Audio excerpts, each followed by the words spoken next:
Bonsoir, je suis avec Kessie Ekomo de la République centrafricaine.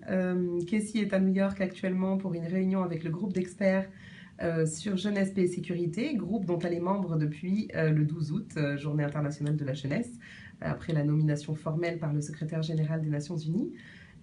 Kessie, est-ce que tu veux nous parler un petit peu de ton rôle et du travail que tu fais à Bangui? Donc, je m'appelle Kessie Ekomo, je suis la coordonnatrice d'une organisation locale en République centrafricaine qui s'appelle Ourou. Ourou, ça veut dire en sango, notre langue nationale, ça veut dire décoller. Et donc, dans l'idée, au fait, c'est que nous faisons la promotion du leadership de la jeunesse en République centrafricaine. Et donc, dans le cadre de la résolution 2250, j'ai été nommée avec un groupe d'experts pour travailler au fait sur la préparation d'une étude qui sera présentée en décembre 2017 au Conseil de sécurité. Et cette étude est axée sur des évidences, les preuves que les jeunes jouent un rôle important en termes de paix et de sécurité à travers le monde. On aura des études de cas dans des pays spécifiques, mais c'est vraiment d'avoir une vision globale du rôle important que joue la jeunesse dans ce domaine. Et donc, le groupe d'experts a pour rôle d'aider le leader au fait de l'étude, l'auteur lead de l'étude, à structurer cette étude-là pour avoir le maximum de données concrètes qui seront présentées au Conseil de sécurité. Félicitations encore. Est-ce que tu Merci. veux nous dire un mot sur cette résolution justement? Pourquoi est-ce qu'elle est historique? Donc la résolution 2250 est historique parce que enfin pour la première fois, le Conseil de sécurité reconnaît le rôle important que joue la jeunesse en matière de paix et de sécurité à travers le monde. Et cette résolution repose sur 5 piliers. Nous avons la participation, la prévention, le partenariat, nous avons la protection et le désengagement et la réintégration. Donc ce sont là 5 piliers qui cristallisent un peu le rôle que joue cette jeunesse en matière de paix et de sécurité à travers le monde. Et c'est un outil fort, non seulement pour la jeunesse, mais aussi pour les États.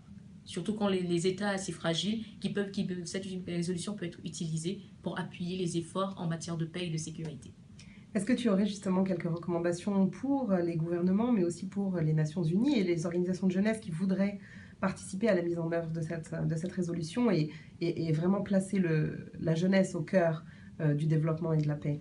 Dans un premier temps, je pense que la première recommandation irait vers les gouvernements. Je pense qu'il est important aujourd'hui, en termes de prévention, de pouvoir faire participer les jeunes de manière formelle, de manière structurée et surtout sur le long terme au processus de gouvernance. En matière de gouvernance, il faut que la jeunesse soit impliquée, qu'elle puisse jouer un rôle concret. Donc c'est déjà la première recommandation. Et je pense que la 2250, au-delà d'être une résolution, il faut que ça se transforme en quelque chose de concret. Et je pense que les gouvernements et le système des Nations Unies a un rôle à jouer, aussi bien en termes d'appui financier, bien sûr, mais aussi technique pour accompagner au fait la mise en œuvre concrète de cette résolution. Mais en ce qui concerne la jeunesse, c'est déjà une première chose, il faut qu'on soit organisé en tant que jeune. On nous reproche souvent de ne pas être assez organisé et qu'on ne fait pas assez de choses concrètes. Donc il est important qu'on s'organise, qu'on puisse coller à l'image, à la valorisation qui nous a été donnée via la résolution 2250 et que surtout on puisse valoriser aussi le travail qu'on fait en parlant de valorisation. Donc nous avons un site internet qui nous est dédié en matière de paix et de sécurité, c'est youthforpeace.info et dessus on peut mettre en valeur toutes nos initiatives.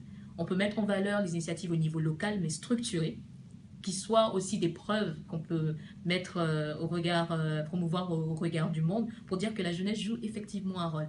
Donc, au niveau du gouvernement, pour récapituler, au niveau des gouvernements et du système des Nations Unies, appuyer toute cette dynamique en termes de gouvernance, de participation concrète et sur le long terme de la jeunesse, aux stratégies nationales en termes de gouvernance, et pour les jeunes, que nous soyons plus structurés et que nous valorisons plus nos initiatives en matière de paix et de sécurité. Merci beaucoup, Kessie. Bon Merci courage. infiniment, merci.